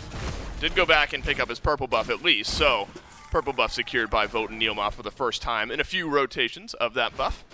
And so Neil on this Terra, we've seen some good play so far. It's such a unique kit, and it's really fun to watch these pro players work around with the play style and allow the team to drop down big damage, some lockdown sustain certainly there as well. And I think Neil, one of the best to do it here on a pick like this, even get some lockdown onto Aurora. It's the transformation into the Fenrir, and the Ragnarok is in onto Aurora, and Aurora will riptide away. Is that enough? Does Neilma have the stun? No, he does not, and Aurora lives on. Paul was close, putting out some damage. Look at Cubo Fred on the right. Him and Nika both solo here, and both of them surviving, but not for any longer. Benji finds the range damage, and down goes Nika. That paralyzing spit, good to go. A nice response there from the Tartarus Titans, understanding that with Aurora just barely managing to survive. And honestly, Dolson, might have been a bit of a missed opportunity, and definitely a missed opportunity there for the Oni Warriors. I think that's one of those instances, though, where you can definitely tell where the ping disparity might come a little bit more into play. So the Tartarus Titans able to answer back. But remember, this is a lot of what we saw in game number 1, where it was an early kill and then a single kill traded back on the other end. Scary D, you gotta be careful, my friend. No, the Harpy! Is that the Dulcin Harpy? Would the Dulcin Harpy have gotten a kill? That could be one of you. What's yes. Maybe it's one of them. There's at least several Dulcin Harpies on the map at any given time. Because there's the Dulcin Harpy in duo lane, there's a Dulcin Harpy in solo lane, there's a big Dulcin Harpy, and those back Harpies. Dulcin Harpy nearly got on the scoreboard here. Aurora getting jumped on again here. River's Rebuke gets used, but it kind of funnels Dardes and Cubo Fred on in. Cubo Fred leaps forward. Will Aurora survive yet again? Yes, he will, unless Neilma looks to close the gap over the wall. Aurora drops a ward. Try saying that one 5 times fast, and he'll go back to base and keep himself alive. And so not too much expended in, but look at this. The Oni Warriors have extended forward, and the Tartarus Titans are going to try to close gap. Neilma is just out of there. Hitting the Jets with the Terra, understands they at least got their second place prize with no kill on Aurora, but a nice purple buff invade. However, heads up rotation, I'd say, from Scary D and Paul could have possibly led to more kills, but the vision just a little bit too strong there for the Oni Warriors. You can just see that horde of wards in favor of the Warriors. Yeah, well, it makes it really difficult, I think, for the Tartarus Titans to actually look for any sort of responsive play off of duo side. But again, Dolson, the timer keeps going up, and everybody's getting a pretty adequate amount of farm. I would definitely expect this to kind of have a similar theme to last game, where it could just be one objective fight that really starts to create the first separation in leads. Yeah, Gold Fury was looked at a handful of times in game 1, but not fully committed on until what, just shy of 20 minutes is when the first fury of the game went down. So we're halfway there, everyone. Don't you worry. The Tartarus Titans and the Oni Warriors, they're getting to it. Don't worry. The Gold Fury will be fought over soon enough. But we've seen more pressure exerted this game even, despite the kills being somewhat similar. We've seen a lot of this. A lot of the Titans pushing into the Oni Warrior side of the map. Jungle invades largely on the left here. And it's the red buff looked at. Aurora stays. Red buff is going to get dropped down here, it looks like, by the Oni Warriors. And the Tartarus Titans, they don't want to stick around here. All they had in mind was the red buff, and then they'll leave afterwards. But investing 4 members to the duo side of the map from the Oni Warriors just to keep a single red buff in their favor, it's still a pretty steep way to have to split experience there, Dolson. So clearly, I don't think Dardes or Paul very happy with how many numbers they're seeing in their territory, but that's just kind of the name of the game sometimes. It plays around the invade pressures. Paul takes left mid Harpies right in front of Cuvo. And not only that, but Paul also kind of sitting pretty at level 13 here. Yeah, Paul feeling good the way things have gone on this Raijin. Look, it's a pick where, of course, you want some stack on your Charon's coin, but if you're able to get to that late game state and feel pretty good about yourself on a Raijin, you're feeling good. Cyclone Spin has to use the beat. Stun on down from Aurora here. Look at the snipes. Vote will crystal on away, and that's left Neoma right where he is. There's gonna maybe be a stun on the other end. What is that damage from Neoma? Cyclone Spin survives, so does Aurora. But watch out, because Paul is rotating in from mid. The Riptide won't connect onto the Terra, but it's a great Rivers rebuke that Neoma will not escape from, and Paul will pick up his first kill of the game. Paul not trying to take any chances here, however. A nice Morrigan Changeling transformation, but Dardes just off the mark. Don't believe he was actually in enough range for the Astral Barrage to connect onto Cyclone Spin like he was hoping for, but I like the initiative that Dardes took, understanding Paul having already made the rotation just a little bit sooner. However, Dardes now could be in some trouble. It's Ragnarok back by Scary D. There's a stun from Dardes on the other side. Aegis is used here, but that one's easy from Paul. Raiju does the last bit of damage there. Scary D uses the beads as Cubo Fred continuing to engage here in the mid lane. Paul doesn't have much, but Benji's going to make his way to mid for the first time this game, and now Paul's got the double, and this Raijin's starting to heat up. He's on a killing spree 13 minutes in. An absolute bamboozling there from Benji with the blink in on that Cerberus, and also Cubo just shy of connecting with the Deathbane. Had a really nice flick too to connect with the taunt, but missing the Deathbane there means that he goes down without any sort of reward to follow, and now Gold Fury, I think, could definitely head the way of the Tartarus Titans here. Yeah, it's a big swing in this game if the Tartarus Titans can confirm this one. Paul uses his bead, so that's a small win for Neoma, able to get those down, but now it's a leap in from Scary D. Benji is still here. Brutalize follows Neil over the wall, uses the ultimate, and now it's a Stygian Torment from Benji to pull Nika right back into the fray. Scary D leaps on board. Watch out for the snipes from Cyclone Spin. Number 1 is good. Number 2 hits a little bit of damage on the backside, but Cubo Fred has joined the fight. He turns around to kill on a Scary D. It's a 1-for-1 trade as we stand. It looks like that's where we'll fall. Really nice play, though, from Cubo to ensure that Vote stays alive. He was toast otherwise, had Cubo not been able to shift the attention focus from the Tartarus Titans. But again, Titans fully grouped up. Aurora keeping everybody healthy on that Yemoja. Dardes could be looking to wrap around the backside with the Morgan, though. Yeah, look out. Dardes is rotating in, does not have the transformation. It's half HP on the Gold Fury. Thunder Crash, no good from Paul. Dardes breaks the ankles just a little bit, and the Oni Warrior showing enough face here, despite a 4v5 on the map immediately, as Scary D respawns just a little bit quicker than Nika. Dardes still lurking, does not have his ultimate just yet. Gold Fury taken a little bit low here. Taiko drums from Paul, just to push back Cubo Fred a little bit. Changes in, but Benji's already gotten a kill onto Neoma. Dardes leaps on in, he's found Benji, sends him flying, but then he has to dash away. Aurora will not survive this time. Vote gets his second kill of the game. Scary D used a Ragnarok, that one over onto Vote, but Cyclone Spin able to kite on backwards. Vote goes down, Cyclone Spin still stands. Nika, though, looking to run him down with Guan Yu. However, he's going to have to actually dash on out of there to safety. Tartarus Titans not looking as healthy anymore after having lost Aurora. Nika possibly going to be able to invade this red buff with Cubo, now backing him up on the Circuit. But the main thing that I'm noticing, Dolson, these are some incredibly disjointed team fights. A lot of chaos taking place on both sides. It just doesn't really seem as though the target focus is really all that clear for either team. Yeah, a lot of splitting up happening. Oni Warriors, they lose numbers-wise, and all of the last engagements, they're at least picking up some kills on the back end. So many times, though, it feels like the Tartarus Titans have been able to get away, and Aurora maybe specifically with such low HP. Luckily for the Warriors, Aurora dies in that previous fight, so they at least get something the Oni Warriors do. Gold Fury never got taken down, though, and that means still on the map for the Tartarus Titans to look at here. Might be the lowest it gets as Paul and Cyclone Spin wail away on the objective. Nika closes gap, and the Oni Warriors steal it away. The Tartarus Titans start it, but they don't finish it. And Nika with a big swing for the Warriors. Can't be the tick of a Tallow Assault. Robin, 46 the damage, Tartarus baby. Titans blind there. Paul maybe knocking himself just a little bit for that one. Tartarus Titans, for what it's worth, Olsen, they did all the fighting for the most part. Yep. They were finding picks back to back to back. But the respawn timers not quite high enough to prevent the Oni Warriors from being able to come back in masses, and just a really nice play there from Nika. We talk about it all the time. Nika is frequently a topic of discussion for this Oni Warriors team. My And when man he keeps making strolls plays in. like this, how do you not talk about him? My man strolls on in, uses the cavalry charge to get on away. Feels good for the Oni Warriors. And as Doug showed us a minute ago, XP now dead even, gold still a little bit over for the Tartarus Titans, but the Oni Warriors have closed that gap. Can he do it again? No, not this time. Nika nearly gets it done twice, but now there's a fight on the other end of the Pyromancer that gets secured by the Tartarus Titans. Cubo Fred has to dash away here. The walls from Neoma spread some discourse in this fight. It's pull back in from Benji, but that's put Nika and Dardes within striking distance of Paul, who has to thunder crash into the back line. Can the cavalry charge find a stun? It's Paul who does end up getting stunned down, but now Nika left alone. Neoma doing his best to help out his solo laner. Dardes has died to Cyclone Spin in the back of this fight, and the Oni Warriors, they didn't have both this entire time.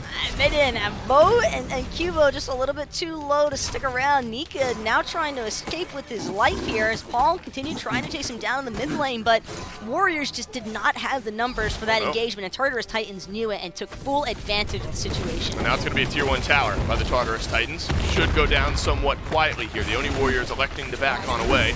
Vote is now here in this fight, and that's got to be maybe the biggest difference maker in that fight. Cyclone Spin had free range to just kind of walk into the back of the Oni Warriors there, and Vote just wasn't a part of the fight, and that's got to be a pretty big swing. It's just an awkward scenario there for Vote, realistically, because as much as any hunter would love to be involved in the team fight engagement, it's evident Nika was really only there to look for the steal.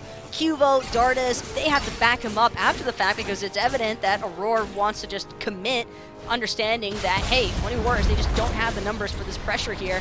Aurora, though, on the other hand, is going to keep trying to do what he's been doing all game long with these Riptides. A nice root, though, from Neoma. Could spell the end, but the River's Rebuke a little bit too problematic for Vote to actually close the gap. So one more time, we see Aurora getting out with, My goodness. at least it's a quarter of his HP this time. Aurora's been on yellow health bar or lower, I think, more than he's been at full health this game. Clearly that's hyperbole, but it's pretty close. I mean, Aurora's been taken low plenty of times, but has only died twice. Umoja been feeling pretty good. Benji's put together a very quietly good game right now. We've talked about Paul plenty. Aurora, there's been plenty of discussion around. The Cerberus now affecting 6 out of the 8 kills that the Tartarus Titans have. Not a lot of damage in the build there for Benji, but Cerberus can sneakily apply. That's damage mitigated. There you go. Damage done. Just shy of 10k. Good for 3rd in the game, even above Paul. And so Benji putting together a great performance here for the Titans. But he's got Fighter's Mask, Olsen, so all this Guardian base damage definitely lining up No, with you're right. That's on me. exactly what you would expect for a level 17 Cerberus with full prots. Yeah, it's on me. That's my fault for not giving the Fighter's Mask its due credit. There's so much value to it, though, for Benji with the paralyzing spit and being able to chain up some of that CC. The Oni Warriors, they got 5 sets of beads, and so you got to have someone stripping those away, especially with the Ragnarok on your side, especially if Aurora's going to be looking for some stuns, and Benji's done a good job of it so far. Ghastly Breath as well, stripping away a lot of the protections, has made Nika's life a lot more difficult with this Guan Yu, because while it was a little bit questionable, I think, for that last Dungeon Torment and the Ragnarok from Scary D, pulling Nika into the back line, not sure how often Tartarus Titans actually want to risk bringing the Guan Yu of all members from the Warriors into the thick of it, because normally, ideal, everybody beats up on the solo laner, but when that solo laner is Nika, and he's got a cavalry charge to boot, we already saw Paul have to expend his Aegis one time, granted those relics obviously back up off cooldown since that fight did take place a few minutes ago. Yep. But the message is clear, and that's that Nika can certainly still force a lot of pressure into this Tartarus Titans backline if he's close enough to do it. This game incredibly close here. It's just a 1,000 gold lead for the Tartarus Titans as we crest over the 20-minute mark. Benji looking to keep making plays, and it's Vote that has caught his eye, and all of the damage flies into Vote. Beats used, ultimate used, and Vote still gets Ragnarok right back into danger. Scary D gets the kill, but immediately trades out his life to Dardas. So the Oni Warriors call the Tartarus Titans on a very risky dive, and will pull back a kill onto the jungler. If Oni Warriors can't find another pick, though, that would definitely be in the Tartarus Titans' favor, because losing your Hunter 21 minutes and climbing into a match means that defending an Oni Fury might be out of the question here for the Oni Warriors. Scary, he's already done his job. He Ragnaroked in, he got the pressure, he found the dive following up off Benji, but Vision is in favor of the Oni Warriors with the Oracles. There's Sentry Ward as well there for the Tartarus Titans to market, but when it's obvious that the Tartarus Titans might be looking to pull his Oni Fury, Oni Warriors still sticking around just to make sure it doesn't go down for free. Yeah, Cyclone's been not concerned about the Oracles here. Neither are any of the other Tartarus Titans players. Newmon, Nika, Dardas on the left, Kivo Fred wrapping around to the right, but he's been spotted out by a ward. It's River's Rebuke that catches Nika just a bit out here, and it's a cavalry charge defensively as well as the walls used by Neoma. Cyclone Spin rolls on in here because Neoma just a bit left alone. Getting burned on away by Benji here, but this is a slow burn of a fight. Looks like Neoma is going to get pulled in and eventually taken down. It's a very quietly important pick here for the Tartarus Titans. Nilma has prots, but Sunder and Ghastly Breath make them practically non-existent here, as Tartarus Titans will maintain map pressure for now. They take down the Oni Fury, and that might be the advantage that they need, Dolson, in order to actually start looking towards that Fire Giant. Pyromancer, I would imagine, could be a pretty easy one for the Tartarus Titans to pick up while Neomal's still dead for another 20 seconds or so. Nice heads-up play there from Cubo, looking for Jungle Strip away where he can, but a speed buff, not the same as having an Oni Fury and a potential Pyromancer gold to spend. Nika is on this side of the map, which is somewhat scary for the Tartarus Titans given the steal that happened earlier on in this game. Pyromancer melted away, and Nika won't give it a chance this time. Cubo Fred is stealing away the blue buff from the Tartarus Titans, so there is a flank opportunity here if Cubo Fred wanted to look at it, but instead it's the Tartarus Titans who want to flip the script, get something, pull one over onto Cubo Fred. He's going to have to use the blink away.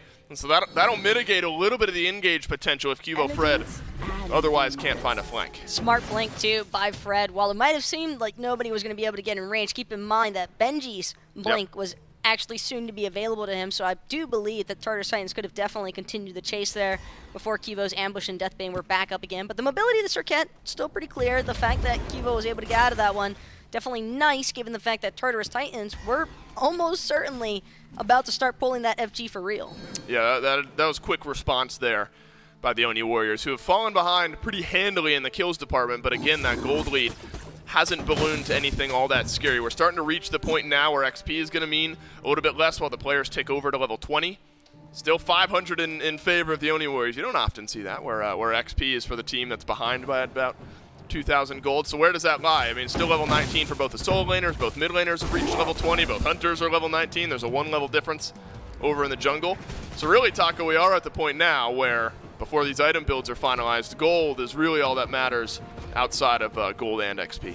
Benji, though, soon to finish off that Sundering Axe is what I'd have to assume is his intentions to build into, and you think he's doing damage now as Cerberus. Just wait till he gets that Sundering Axe online. He's doing top damage. Yeah, top damage, but the Fighter's Mask, Dolson. You're right. I keep forgetting it, and that's on me. Now twice I've not given due credit to the Fighter's Mask from Benji. We'll see if it can play a role here. Numa got caught out a minute ago, and now is just going to get Ragnaroked right back into the rest of the Tartarus Titans. These individual deaths have cost the Oni Warriors at seemingly every turn here in this game, and now it's going to be a 4v5 fight if they choose to fight around the FG.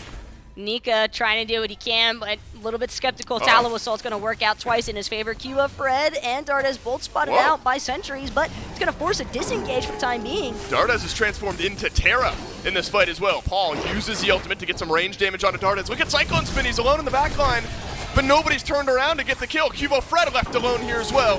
Cubo Fred will help out Voten getting a kill onto Scary D, and the Oni Warriors have stood strong around the FG and forced the Titans to leave. A decent poison spread as well. It's going to make Benji a little bit more hesitant in terms of re-aggressing there, despite having the boys to back him up. Tartarus Titans, they pulled Fire Giant down to about 50% health after losing or excuse me, after picking Neil Ma. Yep. But the Oni Warriors just managed to buy time, and while I think Tartarus' transformation into the Terra might have seemed a little bit awkward there, makes perfect sense utilizing the Earth and Fury the way that he did in order to force the Tartarus Titans back. Yep. That was a good transformation then from Dardes, who's now had, despite 1-2-1, some pivotal moments here in this game.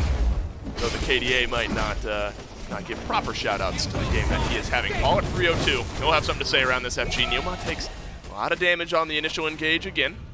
The Oni Warriors group up as 5. Scary D just now respawned, so he's out of the fight until he can get over here to the FG, and I think the Oni Warriors probably smart, Taco, to slow play this one a bit. Nika can definitely keep the entire team topped off, so it's fair for the Oni Warriors, I think, to continue looking at this Fire Giant. Aurora able to provide the same sort of sustain, though, for the most part with this Yamoja. But with Benji, Hawken, Darnaz going to find a nice stun. Another follow-up stun by Neilma.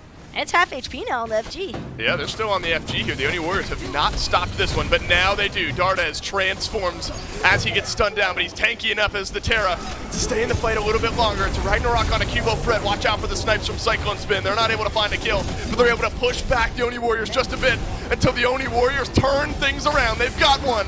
They've got two. It's a Thunder Crash away from Paul, but Cubo Fred is in on the chase. Raiju no good. Double from Cubo Fred.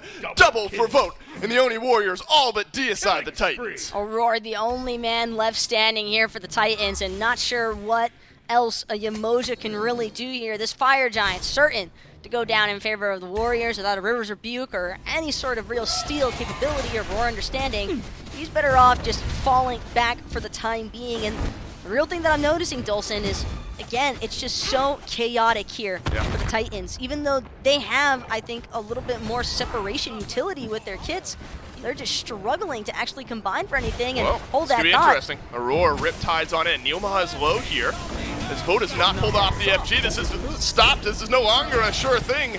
As Aurora's alone back behind the FG, the eyes of the Oni Warriors have to be on Aurora, and they turn them briefly to the Fire Giant to secure it, and Aurora does end up dying, but he made things interesting, and I think that was good swapping of target priority from the Oni Warriors there. You get the stun onto Aurora, then you finish the FG, and then you get the kills.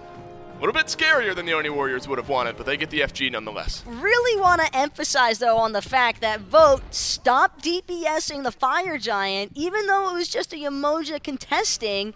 Everybody from the Oni Warriors knew it was in their best interest to control Aurora before killing the objective. That can go a long way for some of you guys at home. Just objective play is a big thing. That's a very simple way of saying, you gotta keep it simple, right? Objectives, thumbs up. There you go, Taco. If it's a 50-50 or even remotely questionable, just focus the killing the player. Right, and the Oni Warriors show us why there, because they've turned this game around now. It was, 10-6 just a few moments ago, and it feels like these fights have really flipped since Dardes decided to start transforming into that Terra. Remember, it was a 4v5 around the FG. The Oni Warriors in the disadvantage numbers-wise. Dardes transforms into Terra, flips that fight around. Dardes is Terra again in that Fire Giant fight, and it's handily won by the Oni Warriors. I don't know if you give all the credit to Dardes, but it's definitely made a difference in the last few fights. Dardes just stealing Neil Moss Thunder here with the Terra pickups, but all jokes aside, a double Earthen Fury is certainly very impactful when it comes to actual sieging around objectives and just sieging in teamfights in general. I think that the Tartarus Titans have really just, on top of the fact that they're already somewhat struggling with target focus, the way that the Oni Warriors have been so effectively splitting up teamfights, have to give all that credit to Nika and Cubo Fred. They've been doing an excellent job combining that dive between the Guan Yu and the Circuit to really just keep the pressure up on Paul in the back line. Could be some Phoenix dive happening here from the Oni Warriors. There's still 2 minutes, almost exactly, on that FG buff. Still a couple towers standing. Makubo Fred will work his way into the mid lane. So now left and mid Phoenix both left exposed. So this is a tough juggle of the fight now for the Tartarus Titans, where you're going to have a lot to be mindful of, especially if Dardes keeps things up with that Terra transformation. Wave moves on in, but it's going to be a little while longer. Wow. Until the Tartarus Titans and the Oni Warriors might clash, because these waves need to work in a little bit more. Raijin never going to make things easy. If one thing that Paul and it's 3-2. Cyclone have struggled with is just getting so forced back by Nika and Cubo, but it's a lot more difficult for Guan Yu and Circuit to do that when you're sitting underneath your Phoenix. Yep. Everybody a little bit more grouped here from the Tartarus Titans, so Oni Warriors know that their approach has to be a little bit more thought out. And not only that, Dolson, but if even one member from the Warriors goes down here, that could put a complete halt to this Fire Giant siege in general. Well, everyone's got all their actives, all the ultimates, ready to go as well. Build somewhat close pretty much across the board here. It's the Oni Warriors now. They're going to split 2 in the mid lane. It's Dardes and Cubo Fred that are there together. 3 over on the left-hand side of the map, answered with the same numbers by the Tartarus Titans. Stygian Torment on to Dardes, who will beads and then stealth his way on out of the fight. On the left side, Neilma gets taken down to half HP as well. Nika charges on through, but now his ultimate is down. So there's a couple important ults that the Oni Warriors had to use. The Tartarus Titans did as well, though. Benji, no ult. Aurora, no ult either. Would expect Nika's cavalry charge to be up much sooner than everybody else's ultimate, though. I have to remember, Guan Yu not really playing with too crazy of a cooldown on that ultimate, but damage has mostly been done. Tartarus Titans managed to hold on to their base for the most part. Left Phoenix did fall underneath half HP, but half HP is still HP, Dolson, and without the base actually being penetrated here by the Oni Warriors, Tartarus Titans might have just bought themselves some time until this next Fire Giant spawn takes place. Yeah, and that's such a big, not only just keeping it alive, but the fact that it's the left Phoenix that the Tartarus Titans were able to keep alive, especially because the next Fire Giant will be up here shortly. It's so often you see teams get a little disjointed around the FG because they've got fire waves pouring in on the opposite side of the map. Do we back? Do we deal with it? How do we deal with it? And so the Tartarus Titans won't have to make that decision here around this FG as we reach the 32-minute mark. Everyone in the game except the supports have reached level 20, but the supports have been able to upgrade their starter items here nonetheless. So despite a big gold lead now for the Oni Warriors, Taco, still could be one of the more even fights we've seen this game.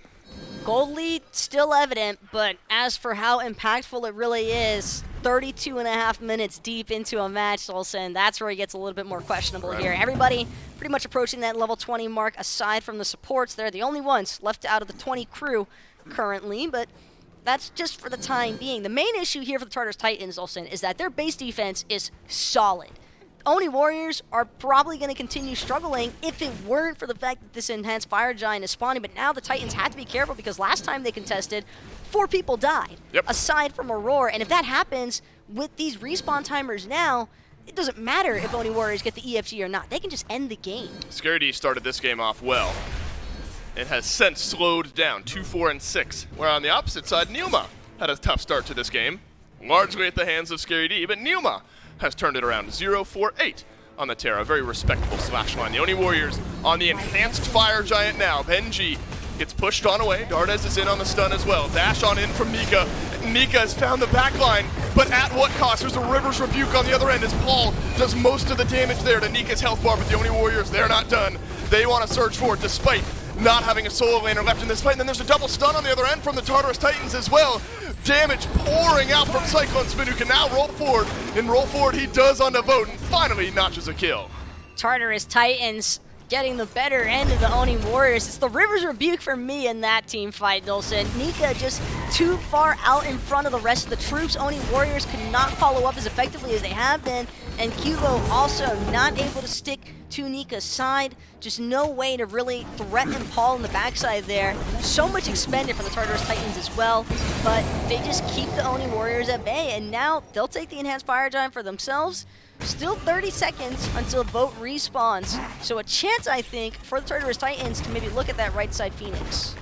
So now another big swing here in this game. Yeah, they are going to head on back.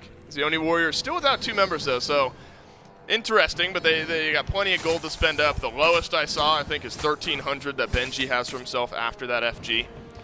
So now the Tartarus Titans, Taco, the ones who are in the driver's seat. They've got the enhanced Fire Giant, but still a couple towers to work towards. We've talked plenty about the Titans' base defense.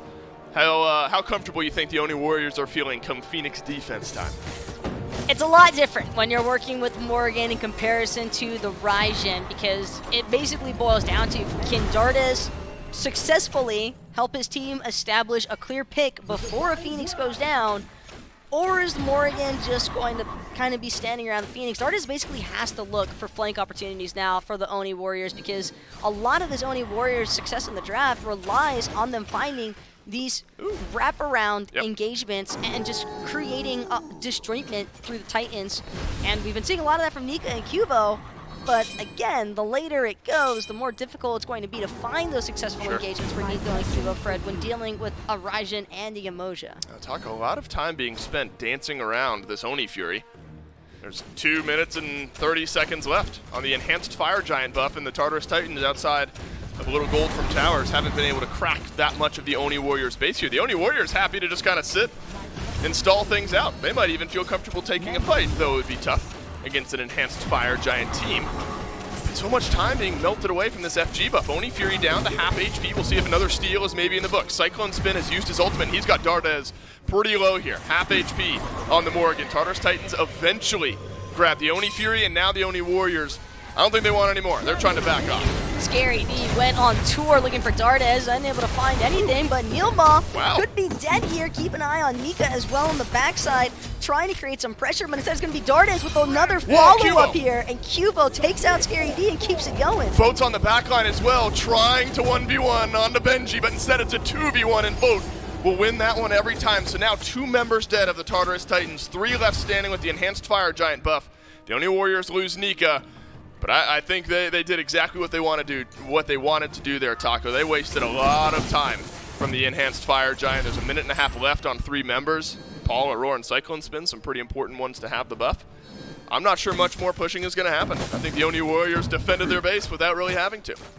And that's something that we didn't really get a touch on given how that Oni Fury dance is breaking out, but that's exactly what the Warriors have to do, Dolson. They can't afford to really fight underneath their Phoenixes in the same fashion as the Tartarus Titans. That's not what their draft is designed for. It's all about the jungle play here.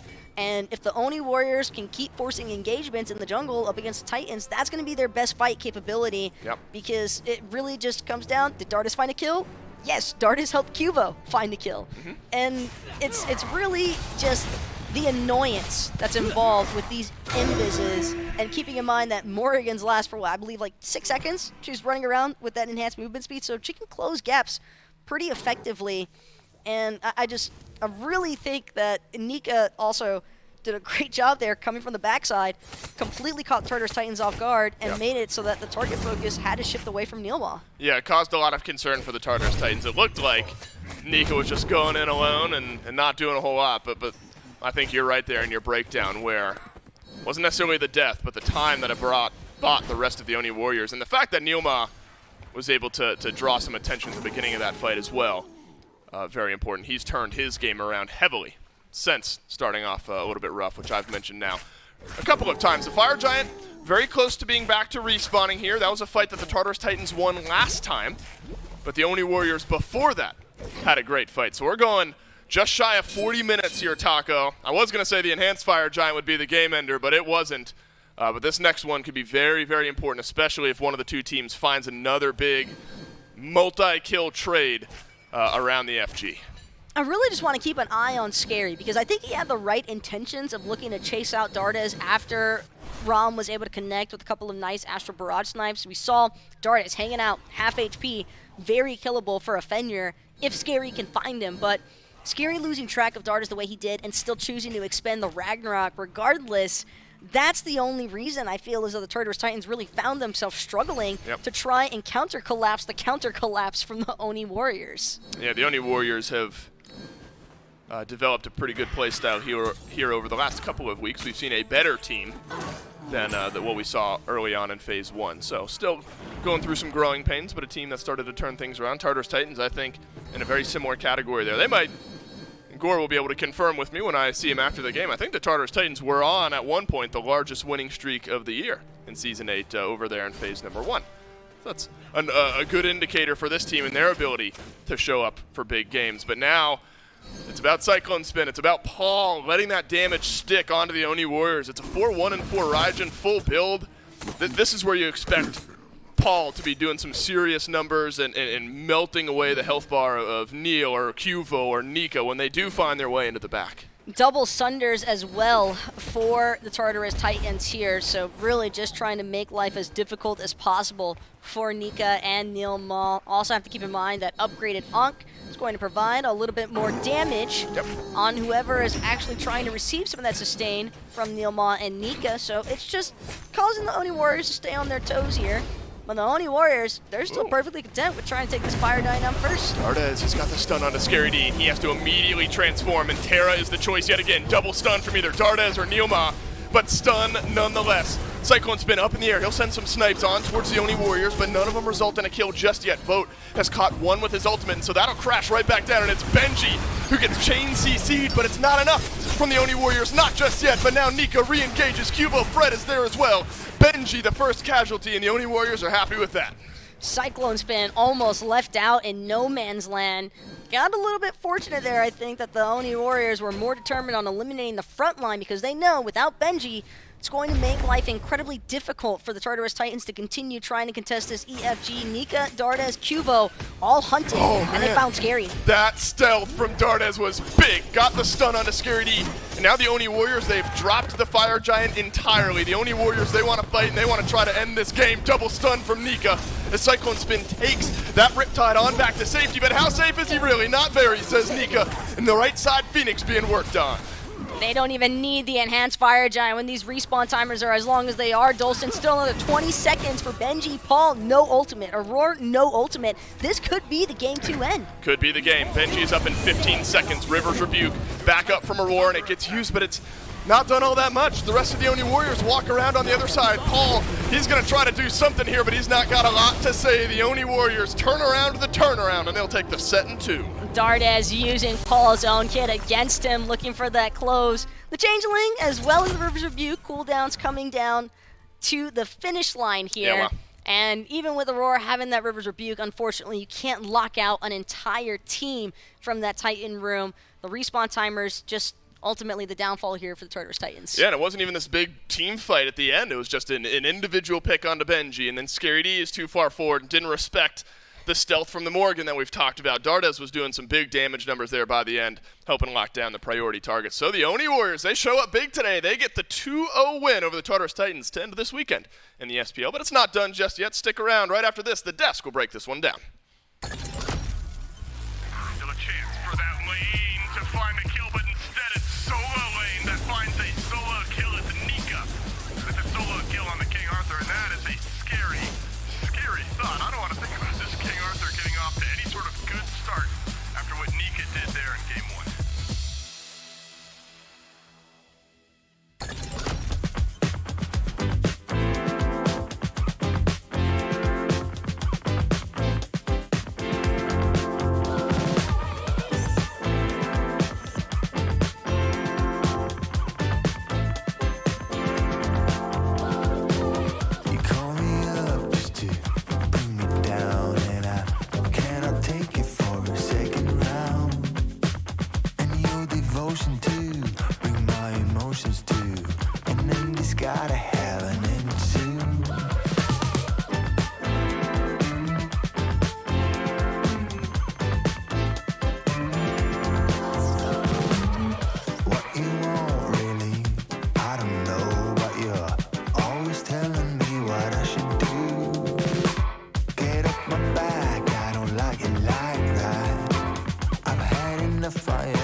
Well, the Oni Warriors are able to close out their week with a nice 2-0 victory over the Titans, but you can close out your weekend by going to shop.smiteproleague.com. Thanks to our title sponsor, Insight Apparel, able to bring us some of these beautiful SPL jersey or SPL t-shirts, SPL hoodies onto that one, so you can make sure to pick up your own hoodie or t-shirt. Once again, at shop.smiteproleague.com.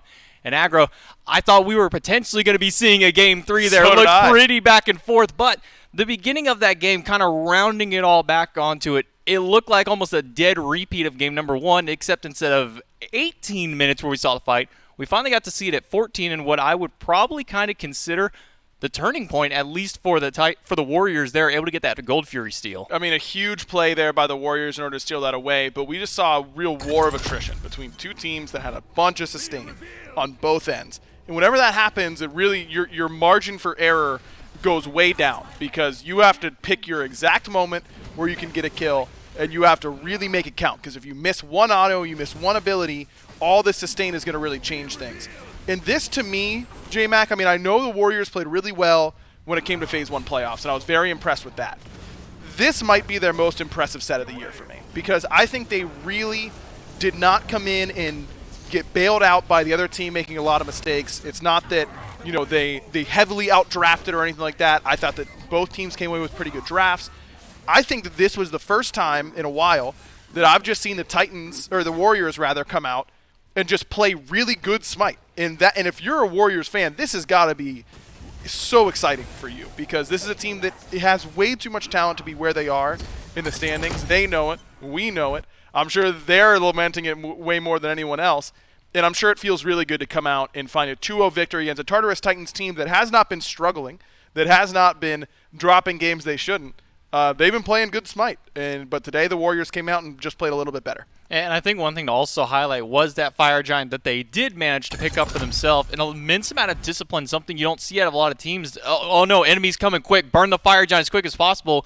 It was one single person who walked in, a Yamoja of all gods walks in the Fire Giant, and they say, guys, stop touching the Fire Giant. Don't look at it. Don't do anything until we get him out of here. Make sure that Aurora goes down. They're finally able to take Aurora down onto it, and then they secure the Fire Giant. That's the kind of discipline we don't see very often, even at the top level of play. Yep, got to make those right calls in those high-stress moments, and they did that really well today. I'm impressed with the Warriors today. With the Warriors' victory, we do have Nika on standby for an interview. Nika, congratulations on your win. You brought it up to an even 3-3 for yourselves onto it, and coming off of the back of that one, how important was this win for you guys for that Titans?